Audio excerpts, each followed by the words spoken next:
In this presentation, we will explore the origin of experiential theory and theorists, the key features of the theory, and examples of the practical application, EL. The term experiential learning was coined by Kolb in 1984. He described it as the process whereby knowledge is created through the transformation of experience. Knowledge results from the combination of grasping and transforming experience. But this process has been around for as long as there have been humans. The content may have changed, but the process rolls on and on. Confucius is famously quoted as saying, "What I hear, I forget.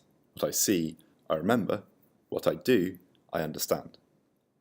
During the 1960s, Edgar Dale theorized that learners retain more information by what they do as opposed to what is heard, read, or observed. His research led to the development of the cone of experience. Today, this learning by doing has become known as experiential learning or action learning. David Kolb is an American educational theorist who believes that knowledge is continuously gained through both environmental and personal experiences. He draws heavily on the work of other educationalists, namely John Dewey, Kurt Lewin, Jean Piaget.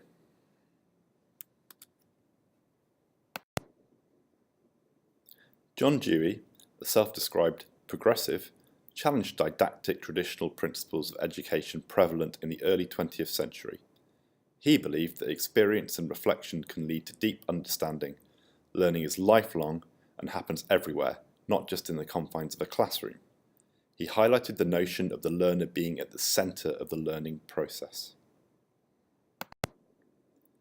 For experiential learning to happen, organizations also need to change their culture. Therefore, Kolb called upon the work of Kurt Lewin, who was one of the first social psychologists to study systematic change in and between organizations. He coined the term action research. A group of people identify a problem, come up with a solution, see if it works, and in the light of what they find, make new plans for improvements. Jean Piaget is the father of constructivism. He was interested in how children's thinking is different than that of adults, and how it can change qualitatively over time. Experiential learning can happen at any age or stage of development. It is the notion that it is important to reflect upon learning, making it part of one's own knowledge, what Piaget referred to as assimilation.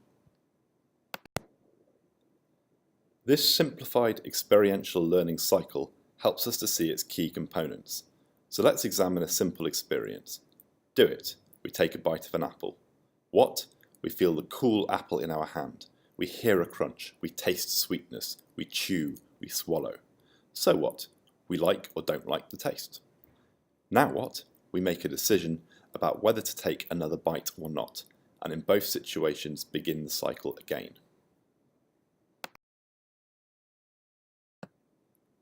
This experiential cycle needs to be repeated many times and in different ways so that the learner gains both knowledge about, in this case, the apple, and moves towards abstract understanding of how it can be represented by a series of shapes on a page called writing.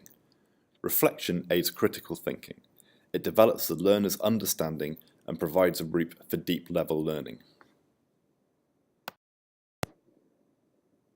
Kolb described his diagram as plotting the landmarks along the path of learning, which highlight where knowledge is reformed.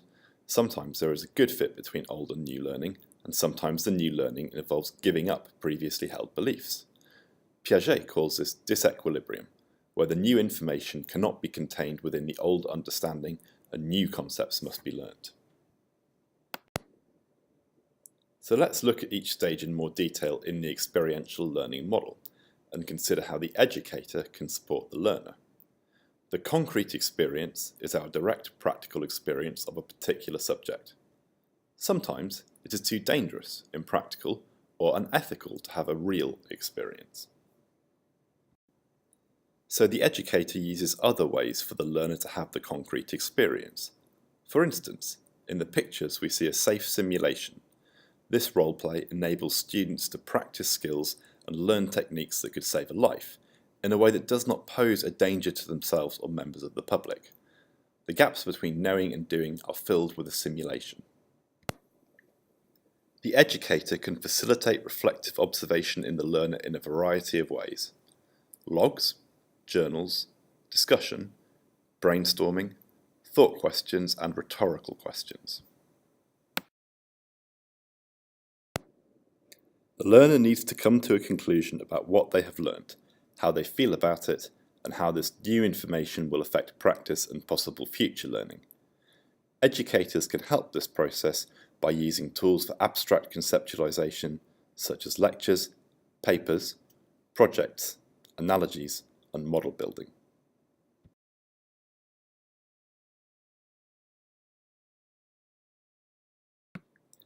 Once the new learning has been internalized, the learner can begin to experiment with what is known, begin to make it part of their own understanding of the world, and adapt it for their own purposes. The educator can support this by providing tools for active experimentation such as lecture, papers, projects, analogies, and model building. Kolb recognized that different learners have preferred learning styles and refined his diagram to represent this. Kolb has identified 4 learning styles which correspond to the 4 stages of the experiential learning model or cycle: assimilators, convergers, accommodators, and divergers. Learners will have a preferred style, but they need to ensure that they engage with the whole cycle to maximize learning potential. Divergers learn better when allowed to observe and collect a wide range of information.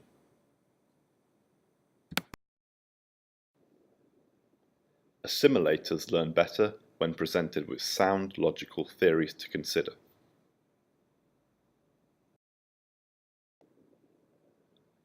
Convergers learn better when presented with practical applications of concepts and theories.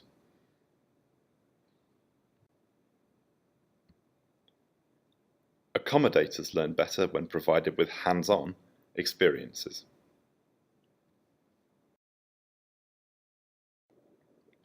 Educators can effectively support learners by providing opportunities for each learning style. But as Kolb stressed, learners and educators will have a preferred style, but part of the learning process is developing the ability to access those areas of the cycle that we find more difficult.